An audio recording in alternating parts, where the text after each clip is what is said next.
Ikaze mu kiganiro Extra History. Uyu munsi tubashikiriza urutonde rwa kudeta zitanu za gisirikare zakozwe mu Burundi mu myaka 50 iheze. Uburundi rero ni igihugu kimaze gukorwamwo kudeta zitanu mu myaka 50 iheze, kandi zose zakozwe n'abasirikare bakuru by'umwihariko izi kudeta zakorwa buri myaka 10. Muri iyi nyandiko rero tugiye kubashikiriza turibanda kuri kudeta nkuru za gisirikare, ariko hari n'izindi ntonto zitwa attempts zitashobotse nubwo zari zageragejwe. Ndabashikiriza kino kiganiro ndi Blaise Journalist, nayo mwe muri inshuti z'agasohoka Stay Tuned kuri Blaise Official. Kudeta ya mbere rero tugiye guhera ko ni yakozwe na Lieutenant General Michel Micombero.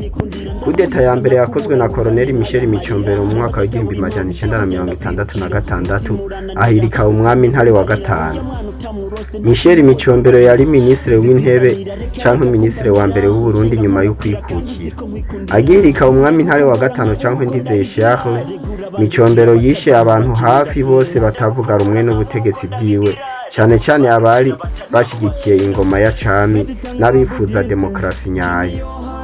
Byabaye bibire kurusha ubwo yihicwa abantu barenga 200,000 mu mwaka wa 1972 mu gusubiranamwo kw'amoko. Michel Micombero benshi bafata nka koloneli yakoze kudeta ari kapiteni, ahita aduzwa asimba ipeta rya komanda, asimba irya major, asimba irya lieutenant colonel, asimbuka irya koloneli, asimba irya generale de brigade, asimba irya generale major, ahita ahabwa ipeta rya lieutenant general. Iryo peta ryari rifiswe gusa ico gihe mu karere k'ibiyaga bigari na Lieutenant General Joseph Desire Mobutu Sese Seko, yari perezida wa Zaire, ubu akaba ari Republika Iharanira Demokarasi ya Kongo. Kuva kuri kapiteni akaba Lieutenant General vyahise vyemezwa n'inama y'igihugu y'impinduka bitwa CNR, Conseil National de Révolution, yari igizwe n'abamufashije gukora kudeta. Yadugije amapeta abasirikare benshi bose abasimbisha amapeta. Mubore yadugije harimo na Jean Baptiste Bagaza yari lieutenant akamugira lieutenant colonel, gaca akamugira colonel.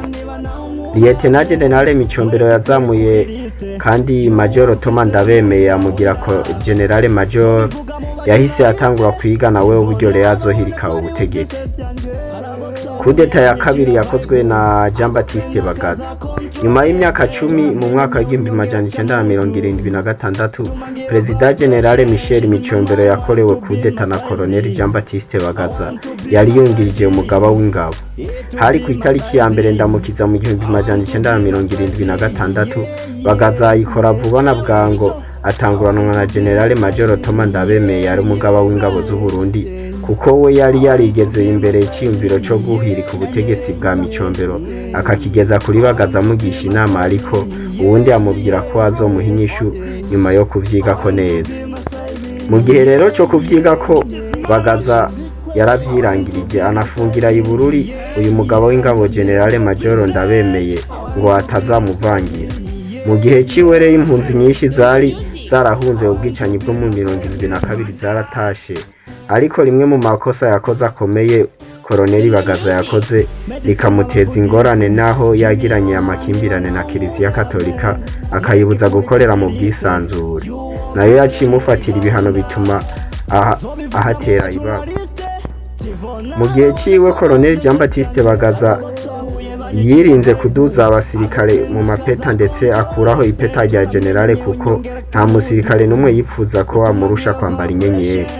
Colonel Bagaza azwiho kandi kuba yarazirana n'aba perezida n'abasirikare batwara u Rwanda, Uganda na Zaire mu gihe ciwe. Kudeta ya gatatu yakozwe na Major Pierre Buyoya. Nyuma y'imyaka 10 n'amezi make mu Burundi habaye iyindi kudeta ya gatatu, nayo ikorwa n'umusirikare Major Pierre Buyoya. Nubwo yamaze imyaka hafi 10 yiga amashure y'intambara mu Bubiligi, mu Budagi, mu Bufaransa, yaguma yibaza ingene nawe azoduzwa ipeta. Mu 1987 zari tariki 3 z'ukwezi kw'icenda, yahengereye President Colonel Bagaza yari mu rugendo rw'akazi muri Canada, ahita atangaza ko afashe ubutegetsi. Kuba yarazwi rero nk'inararibonye mu gisirikare vyakiriwe bityo. Agifata ubutegetsi yahise aciteka ategeka ko Bagaza atemerewe na gato kongera guhonyoza ikirenge ku butaka bw'u Burundi ico bitwa persona non grata. Majoro Petero Buyoya yahinduye ibwirizwa shingiro ry'u Burundi mu mwaka w'1992 anategura amatora y'umukuru w'igihugu yo mu mwaka w'1993 ariko ntiyayatsinda kuko hatowe Perezida Melchior Ndadaye umusivile wa mbere yarayoboye Repubulika y'u Burundi kandi hadakozwe kudeta. Ntivyatevye kabiri Perezida Melchior Ndadaye yaciye yicwa ku mabwirizwa y'ubuyobozi bukuru bw'ingabo. Haba ayandi matora asubirizwa na Cyprien Ntaryamira nawe yamaze amezi make akagwa mu mpanuka y'indege nawe asubirizwa na Sylvestre Ntibantunganya. Kudeta igira kane nayo yatewe kandi na Pierre Buyoya. Kudeta ya kane mu Burundi n'ubundi yakozwe na Buyoya yaheruka gutwara hagati y'1987 n'1993 n'ubundi yakoze kudeta nyene. Nyuma yo gukora kudeta ubugira kabiri kuri inshuro hari mu mwaka w'1996 Majoro Pierre Buyoya yayoboye kuva ku itariki 25 Nyakanga mu 1996 kugeza ku itariki 30 Myandagaro muri 2003. Mu gihe yakora kudeta bwa kabiri avuga ko aje gukura akajagari, Majoro Pierre Buyoya ntiyakunzwe cyane nk'uko byari bimeze akora kudeta yiwe ya mbere yavanyeho koloneli yatwaza igihugu. Kudeta ya gatanu rero mu Burundi yakozwe muri 2015 ikorwa na Majoro Godefroid Niyombare. Perezida Pierre Nkurunziza yatwara Burundi amaze ku butegetsi imyaka 10 ingana niyari ishize mu Burundi hataba kudeta. Ibi ariko ntivyabujije ku nshuro ya gatanu mu Burundi hakorwa kudeta ariko ikaza gupfuba. Iyi kudeta ya gatanu mu Burundi yakozwe n'umusirikare mukuru General Major Godefroid Niyombare yari yizeye gushigikira n'izindi ngabo ariko akaza gutangara bigatuma Pierre Nkurunziza abandanya gutwara Burundi. Kudeta zose zakozwe mu Burundi re hamwe n'izitanu zabaye iz'aba ofisiye bakuru, zine muri zo zarashobotse ariko ya gatanu yagiye kuburizwamo. Je nabashikiriza kino kiganiro Lendi Blaise journalist na yomwe muri inshuti z'agadasohoka nk'abaza abantu mwese mutaragira subscribe kuri YouTube channel ya Blaise TV cyangwa Blaise journalist ko musimbira kuri YouTube kugira ngo mubirangize. Uja kuri YouTube harondererwa abantu n'ibintu kandika Blaise journalist hama ukabona logo yanje ugakora sabone. Ikiganiro wagishimira ashobora gushamo na commentaire na partage bikagenda neza.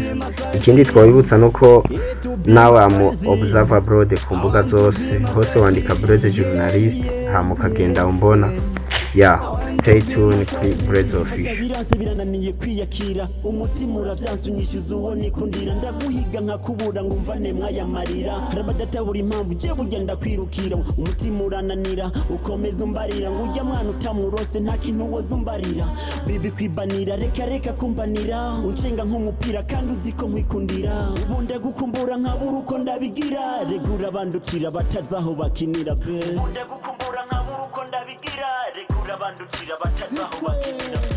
Medita nk'aba Buddhiste, give me your hand niba nawe unkunda be mwereke kuri liste you won't fise muri gahunda zobivuga mu bajournaliste tivona babone ko ari we byose byanje harabo twahuye banyicira vibe ago kena kaza control be turamenye nyewe nyongera kamudu.